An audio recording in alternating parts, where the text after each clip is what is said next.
गन्ने के खेत, द शुगर केन फील्ड्स। समय 8:15 बजे। विलीज जीप जोरदार ब्रेक के साथ रुकती है। टायर गीली मिट्टी में धंस जाते हैं। धूल अभी बैठी भी नहीं थी कि हवलदार अब्दुल हमीद अपनी रिकॉयलेस गन के ऑप्टिकल साइट से निशाना साध चुके थे। Target acquired. इतनी कम दूरी पर 200 गज से भी कम पैटर्न टैंक ने पूरे स्कोप को भर दिया था। यह एक खौफनाक मंजर था। टैंक का बुर्ज टरेट घूम रहा था। उसकी विशाल 90 mm की तोप लंबी घास को चीरती हुई उस इंजन की आवाज को तलाश रही थी जो उसने अभी सुनी थी। पाकिस्तानी गनर किसी टैंक या बंकर को ढूंढ रहा था। उसे गुमान भी नहीं था कि गन्नों के डंठलों के बीच एक छोटी सी खुली जीप छिपी बैठी है। हमीद ने अपनी सांसें रोक लीं।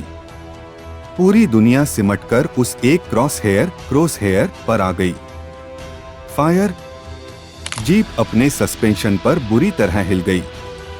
पीछे उठी धूल के गुबार ने तुरंत उनकी पोजीशन बता दी, लेकिन गोला निकल चुका था। वह सीधा जाकर पैटर्न के सबसे कमजोर हिस्से ट्रैक के पास टकराया। एक तीखी धातु की चीख गूंजी और तुरंत बाद एक जोरदार धमाका। क्रैक! गोला कवच को भेद गया। टैंक के अंदर गोला बारूद फट पड़ा। कमांडर के हैच से आग का एक बवंडर फूटा और 30 फीट ऊपर हवा में लपटें उठने लगी। वह अजय इनविंसिबल मशीन अब मर चुकी थी। रिवर्स! हमीद चिल्लाए। ड्राइवर ने गियर बदला और जीप गन्ने के खेतों में पीछे की तरफ भागी। ठीक उसी पल एक दूसरे पैटर्न टैंक के गोले ने उस जगह को उड़ा दिया जहां वे 1 सेकंड पहले खड़े थे। यही थी असल उत्तर में मौत की ताल। वार करो, जगह बदलो और दुआ करो। लेकिन यह सिर्फ हमीद की कहानी नहीं थी।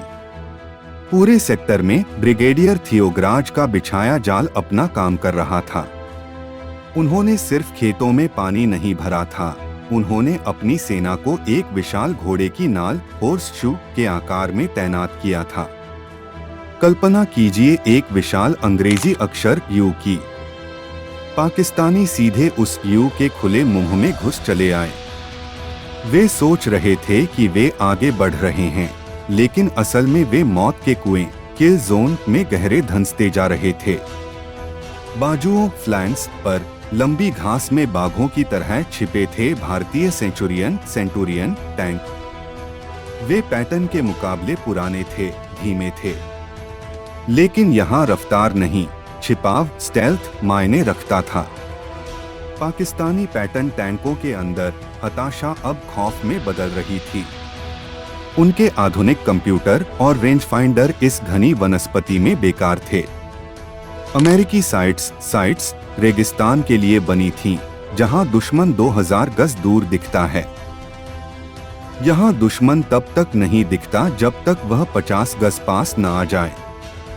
पाकिस्तानी एक सेंट आर्मर्ड डिवीजन के रेडियो पर हड़कंप मच गया। टारगेट बाएं है, नहीं दाएं। गोली कहां से आ रही है? मैं मुड़ नहीं सकता। ट्रैक्स फिसल रहे हैं। कीचड़! भारतीय सेना का खामोश दोस्त अपना काम कर रहा था।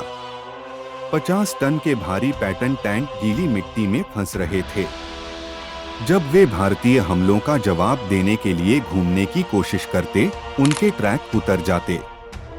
वे अब चलते फिरते टैंक नहीं, स्थिर बंकर बन चुके थे। आसान शिकार। सेंचुरियन टैंकों ने किनारों से आग उगलनी शुरू कर दी। उन्हें जमीन की समझ थी। वे उस थोड़ी सी बची हुई सख्त जमीन पर तैनात थे। उन्होंने फंसे हुए पैटर्न टैंकों के पतले कवच को निशाना बनाया। एक एक करके पाकिस्तानी सेना का गुरूर जलने लगा। युद्ध का मैदान एक कब्रिस्तान बन गया। गन्ने के हरे खेतों से काला धुआं उठ रहा था, जिसने सूरज को भी ढक दिया। हवा में डीजल, जलते गन्ने और मांस की गंध मिली हुई थी। लेकिन पाकिस्तानी कमांडर हार मानने को तैयार नहीं थे। उन्हें लगा यह मामूली रुकावट है। उनके पास संख्या थी, उनके पास तकनीक थी।